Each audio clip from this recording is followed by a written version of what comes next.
We're up to the Mishnah here on Daf Ches Amid Beis. On Daf Ches Amid Beis, line 3, the Mishnah says, Ein chofrim kuchin ukvaros b'moed. And we're talking about doing malacha on Chol Moed, heavy duty malacha, by digging certain burial places. We'll see that they're niches or tombs. The Gemara is going to go through this whole discussion about what kuchin are, what kvaros are. And this is prohibited on the Moed. And the Mefarshim explained because he doesn't need it now for the Moed. He's not burying the dead now. And niches and tombs were common burial places back in the day, and they were prepared in advance so that they would be available on call when needed. But you cannot do that on Yom Tov, involves strenuous labor. Unless, again, there's a pressing need to bury someone now.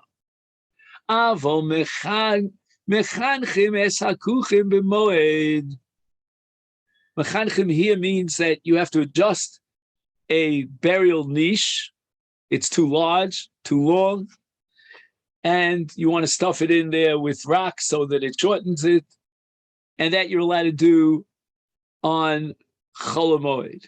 Now here there's a basic problem, because if we're talking about a case where there's a mess in front of us and we need to bury him, then you're allowed to start from scratch, not just to adapt a burial niche, but to begin and create a chafira. But if we're talking about a case where there's no need for it, why should we be matir even mechanchim es hakuchim? There too you're involved in malacha. Why should we be matir that malacha on Chol Moed?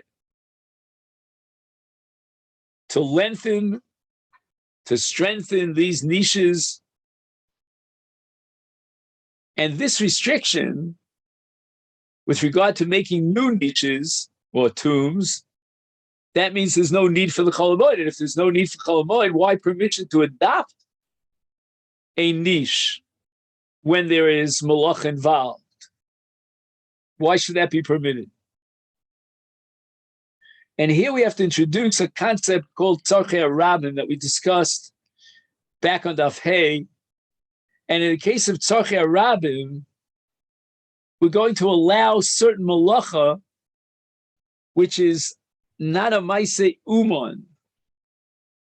And we're going to assume here that this is called Tzarchei Rabim, preparing a burial ground. And we're not talking about excessive, strenuous labor here, because we're only allowing you to be mechanech, to adjust it.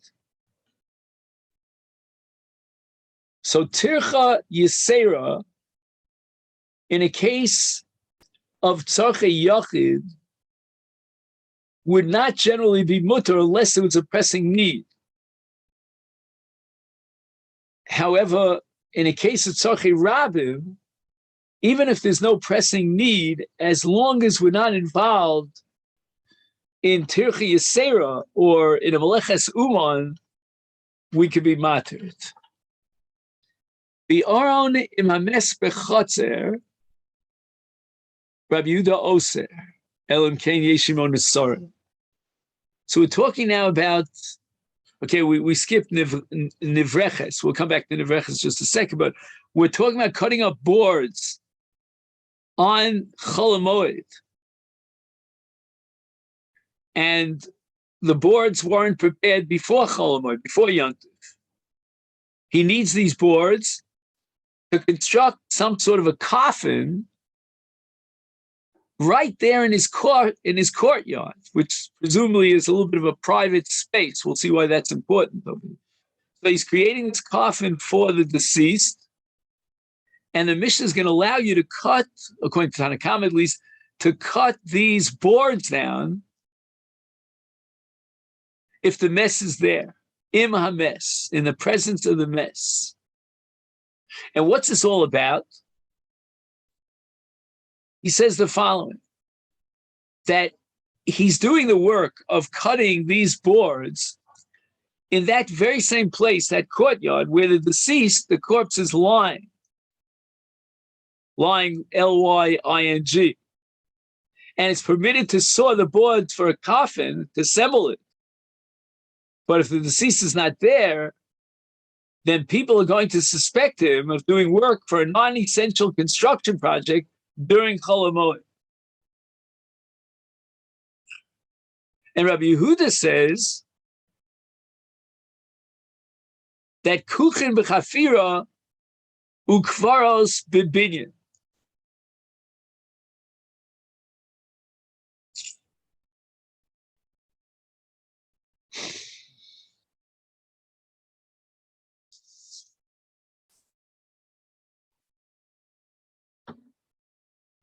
We'll see about that in a minute.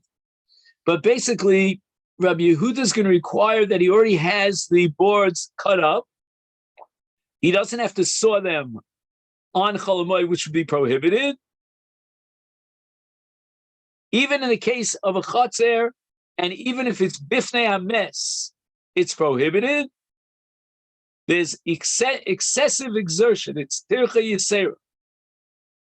And only if the boards were prepared, were sawed before Yontif, then the construction of the coffin is permissible according to Rabbi Yehuda. My kuchen umay kvaros, Amar Rabbi Yehuda, kuchen bechafira ukvaros bebinyan. So if you have something that's underground and you have to hew out the walls, which is called chafira, of kuchim. Kuchim are little, like, indentations. And that is what kuchim means. Kvaros is already bibinyan, that's already above ground when you create a kind of a structure for burial purposes. Now, back in the time of the Gemara, they buried in kuchim. And they would dig something subterranean, which is called a crypt in English, C-R-Y-P-T.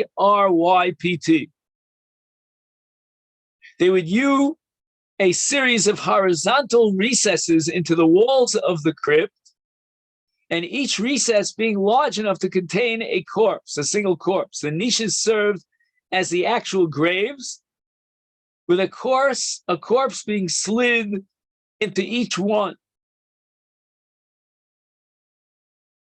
Or they would build above-ground burial chambers of hewn stone and cover it with lime. Tanya nami hachi, elen kuchim elen kvaros, kuchim b'chafira. As we said, subterranean, digging out, ukvaros, bibinyan, and tombs on top of the ground, a little bit of a structure on top of the ground. The Mishnah says, and we're going to allow this process called mechanchim with regard to the niches. Kesad mechanchim.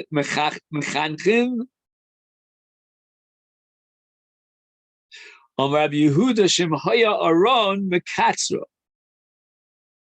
If, let's say, this niche was too long, he can shorten it. And he inserts stones into it. From Masechet Tana, we learned in a Baisa, Marich bo u'marchiv bo. He can not only be mekatzer it, but he can also widen it and lengthen it.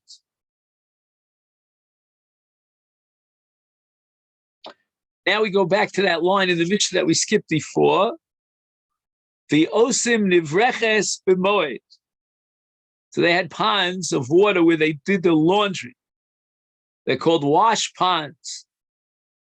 And he wants to create a wash pond on Chol Moed, digging up a pond in which he would wash his laundry. And the reason why it's permitted is because it doesn't involve strenuous labor. It's not a tircha yisera.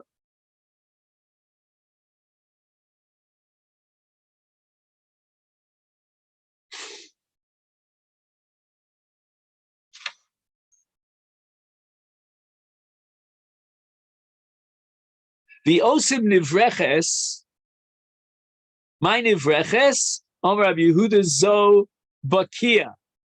Okay, if you know what the word bakia is, then you know what nivreches is. In any event, as we said before, it's some sort of a pond of water where they would wash the clothes. Vatanya, don't we have a brayso that says nivreches ve'habakia, implying that they're two separate categories? Omer Abaye v'itemer Rav Kahana, gia ubar gia. A nivreches and a bakia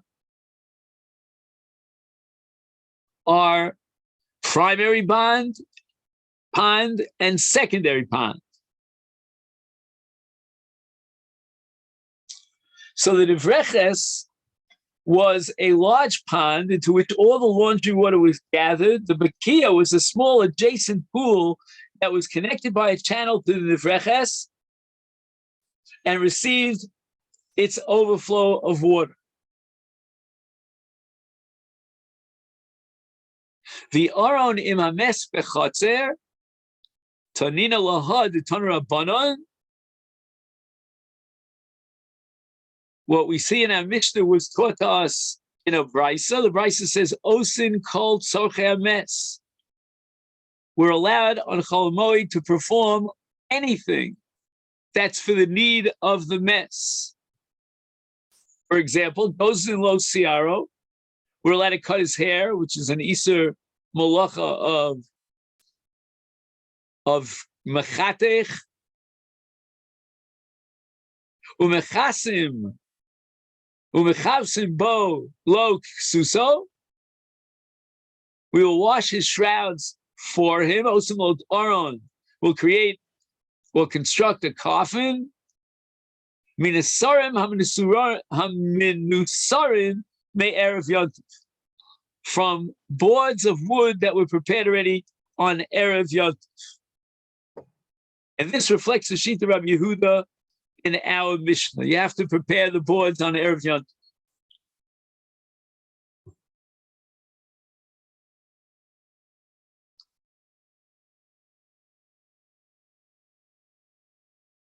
Gozi lo siaro, these are also included in tzarchei hames. We can cut his hair. Mechabsin lo ksuso, we wash his shrouds. Osim lo oron, and we construct a coffin. Minasarim hamnusarim erev yontif. Rav Shimon Gamliel omer af mevim eitzim uminasron bitzina b'tov beisa. So now we seem to have a chumrah here of Rav Shimon ben Gamliel. He's going to limit the heter of preparing boards for the coffin. And what is his chumrah? He's requiring it b'toch beisa.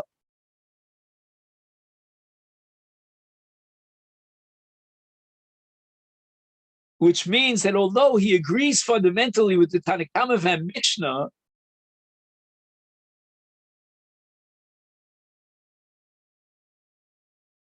namely, that the coffin may be built in the same courtyard as the corpse, implying that even the sawing of lumber may take place in the courtyard.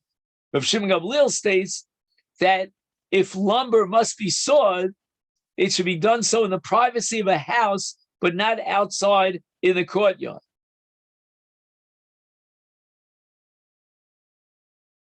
The assembly of the coffin, however, may be done in the courtyard.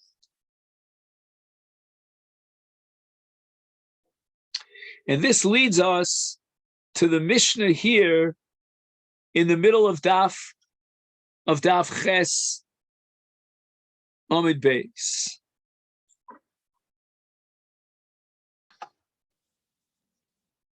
We're now going to look at the Mishnah. Ein nosim nashim b'moed. The Gemara is going to offer a number of reasons that Nisuin, which is the stage beyond the Erisin, is also on Chol Moed lo psulos v'almanos, whether it's a first marriage for her or a second. Below Yabim, Yibum is out of the question. Chalitza as well. None of this can take place on Chol Moed. If they say simcha hilo, that's the ambiguous phrase that the Gemara is going to try to analyze. Aval machzir hus kushaso, we allow him to remarry his divorced wife. The Ose Isha Tachshitera B'Moed. A woman is allowed to prepare her cosmetics on Chol Moed. Rav Yehuda Omer Lo Tasud Mipnei Shenivel Hula. There are certain procedures that are used to remove the skin, and they would apply some sort of a lime to the skin, and it was disfiguring until after you took off the lime, and then of course she looked beautiful. But in the meantime, the lime is disfigurement while it's upon her. It'll cause her distress, cannot be applied to Chol Moed, even though ultimately her appearance will improve when they remove the lime. Ahejo Tofer Kidarko. A person on Chol Moed is allowed to sew if he's a hejot, and he's not a skilled sewer, and this is only when he needs it for the yont. The uman machlif, the uman who sews professionally, has to do a shinui, which is called irregular stitching. Umisargin es hamitos. Now this is something called interlacing, and these are supports for the beds. And in the Mishnayos, in the time of the Mishnayos, beds were supported by interlaced ropes, not springs, but ropes. The art of interlacing is similar to weaving, except that in interlacing there's an open space between the ropes. In weaving, its cords are woven together tightly. Yotzi omer mematche. We're allowed to tighten them, and the Gemara is going to explain what that means. So Gemara says, "V'chi simcha hi lo my havi." Just because marriage is a joy for him, therefore it should be wrong. It should be prohibited on Yontif, on Chol Moed. Amar Rabbi Yehuda Rav, Amar Shmuel, V'chein Amar Belaz, Amar Rabbi Yoshia, Amri Le Amar Rabbi Belaz, Amar Rabbi Chanina. Lefisha ein ma'arvin simcha b'simcha. We don't mix one simcha with another simcha. And that means that you have to be joyous and dedicate yourself to the joy, in this case of the festival, because you can't push that off. Today is Yontiv. But you can postpone marriage. However, Rabba bar Rav Huna Amar, another explanation about why we don't add the joy of marriage on Chol Moed, is mipnei sheminiach simchas haregel v'osek b'simchas ishto. He's going to ignore the simcha the yontif in favor of simchas ishto. And we'll see the subtle difference between the first and second explanations. Amalei Abaye l'Rav Yosef, ha de Rabba bar Rav Huna de Ravu. The statement of Rabba bar Rav Huna was also originally stated by Rav. So the source of this halacha of Meiniach Simchas Haregel ve'osek b'Simchas Ishto is a statement of Rav. The Omer of Daniel bar Katan Omer Rav, Minayin Shei Notzim Noshim B'Moed. What's the source from which we derive the Isur of marriage on Chol Moed? Shenever v'samachta b'chagecha, b'chagecha v'lo b'ishtecha. So the pasuk in Dvarim Perek Zayin, v'samachta b'chagecha, is coming to exclude v'lo b'ishtecha. Now, how is that different from the original reason of Eima Arvin Simcha B'Simcha? According to the first reason, that we are prohibited from intermingling one joyous occasion with another joyous occasion, any joyous occasion, not just marriage, would be prohibited. And we're going to see that on Daf Tes. However, according to the second reason, the prohibition only applies to the joy of marriage. The verse, V'samachta b'chagecha, excludes only marriage, but not another form of simcha, which is not excluded. Ula Amar, a different reason why marriage is forbidden on Chol Moed, Torah, because this is going to undermine his simchas yontiv when he's busy with excessive exertion in preparing for the wedding feast. According to Ula, the Mishnah, when it says V'nei shesimcha hilo, it means that since the marriage is joyous occasion for the groom, we're concerned that he will overexert himself in preparing for the wedding feast. Rabbi Yitzchak Nafcha Amar mipnei bitul pirya v'rivya. Very strange. This is counterintuitive. Why would marriage undermine the mitzvah of propagation? But the answer is that financially it makes sense to get married on Chol Moed so that you can have one suda that will serve a double function. It's a yontif meal and it's also a simcha chasan meal. Kill two birds with one stone. That really means you save your money. So now you're going to postpone weddings until yontif. And that's called bittul pirya v'riv. Meisvei, we ask a kash from a brayso, kol elu sha'omru asurim lisa b'moed. In this whole list of things that Chazal say are forbidden on Chol Moed, and here on the top of Daf Tes, mutarim lisa erev harega, but you're allowed to marry on erev yontif, even though Sheva brachos will extend into yontif. Kasha lekulu, that poses a contradiction to all the various shittas. And we could go through each sheet and show how this is problematic. If you're talking about not being ma'ariv simcha b'simcha, well, now, if you marry on erev yontif, then you're going to be ma'ariv the simcha of Shivas Yimei Mishnah together with the simcha of yontif. And according to Rabba bar Rav Huna, you will put aside the joy of the festival in order to involve himself in the joy of his wife.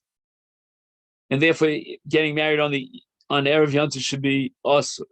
According to Ula, who said that we're worried about excessive preparation for the feast, then even though he got married on the eve of Yontif, he'll exert himself excessively to prepare for the festive meals of the 7 days of Simcha. And according to Rabbi Yitzchak Nafcha, that the reason he should delay marriage is so that he'll be able to combine the wedding meal with the festive meal. Then once again, a person is going to delay his wedding until Erev Yontif, and that his festive meals can all be combined with his rejoicing with his wife meals. And the Gemara says, Lo kasha, l'mad yom mishum simcha, ikar simcha chad yomahu. According to Rabbi Yehuda, that ain't it ma'arvin simcha b'simcha, or Rabbi bar Huna, that he'll put aside and ignore the yontif simcha for the sake of his wife, that's not going to apply if the main simcha was Erev Yontif. That's when the wedding day took place. And the overflow simcha is not going to undermine the simcha of Yontif. Overflow meaning during the Shivas Yimei Mishnah. The main tircha is for that wedding day. Other days, he doesn't overexert himself.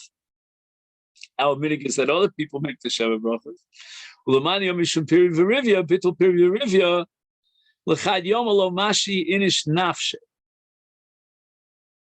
For that single day, meaning the day before Yontif, he's not going to delay his wedding.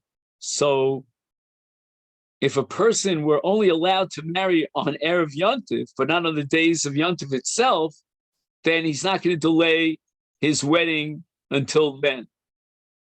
Because if something were to happen and the wedding could not be performed on Erev Yontif, he would have to wait until after the end of the Yontif in order to get married. However, if a person were allowed to marry on any days of the Yontif, he would delay the wedding until the eve of Yontif. For even if something were to happen and the wedding could not take place on the eve of Yontif, he would be able to get married on any of the other days of Yontif. So this leads us to the Gemara here of Udi'ein Ma'arvin Simcha B'Simcha Minolan, which Amir Hashem will pick up tomorrow.